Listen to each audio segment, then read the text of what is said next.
นี่คือห้วยนาตาลบ้านนาตาลได้เมื่อวานนี่บุค่าถ่ายทำทางใต้พอได้มื้อนี้มาฮอดพี่เลยมื้อนี้สิฮอดพี่เลี้ยวมาฮอดพี่ได้ง่ายเขาเถียงเลยมื้อนี้เถียงเขาก็ง่ายเลยเถียงแค่บ้านม่วงง่ายเลยได้เถียงเขามีคำนะเขามีคำได้หมดนะทำม่วงก็มีได้หมดง่ายเถียงเพื่อละคนจกห้วยนาตาลล่ะจกมันแอมเลือกกว่าเก้าห้วยนาตาลที่ผู้ค้าลงคลิปไปเมื่อวานเนาะแต่ว่ามื้อนี้ผู้ค้ามีโครงการสิไปได้ไปผ่าปลาหนองปิงมานาตาลได้มื้อนี้ผู้ค้าว่าหนองปิงมานาตาลแล้วก็ห้วยยางบ้านม่วงคำเลย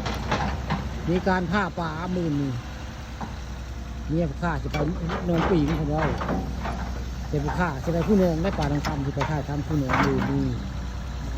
ห้วยยางกับม่วงคำผู้ค้าก็สิไปได้มื้อนี้มีการผ่าป่าเลยมันเป็นหนองสุดท้ายเนาะหนองปีงครับหนองห้วยยางบ้านม่วงคำตำบลนาตาลทางไปพาพึ่งมีการผ่าป่าได้มือมีข่าวว่าพื้นเศร้าบ่แต่หนองปีงนี่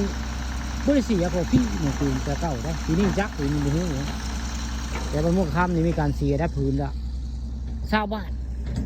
นี่คือทงไห้ทงนาถ้าบ้านคำข้าพกซาดได้มีการลงห้วยลงหู้แหละนี่ข้าปานข้ามาให้บึ้งเรื่องราวของห้วยนาตาล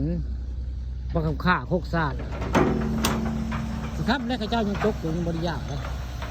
มันโคยังจกเต็กอยู่ได้ตะเวนกระดิบลีแล้วตะเวนกระดิบลีลงมาได้ตะเวนข้าพาบึ้งตะเวนกลางสีทบทำไมเด้งๆทั้งหน้าบึ้งกลางสีทบทำไมเด้งครับได้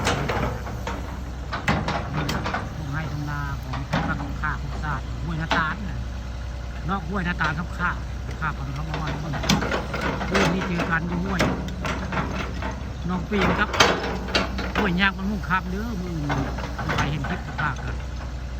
ผู้ติดตามก็ไปเจอกันในพุ่มมือมีส่งมา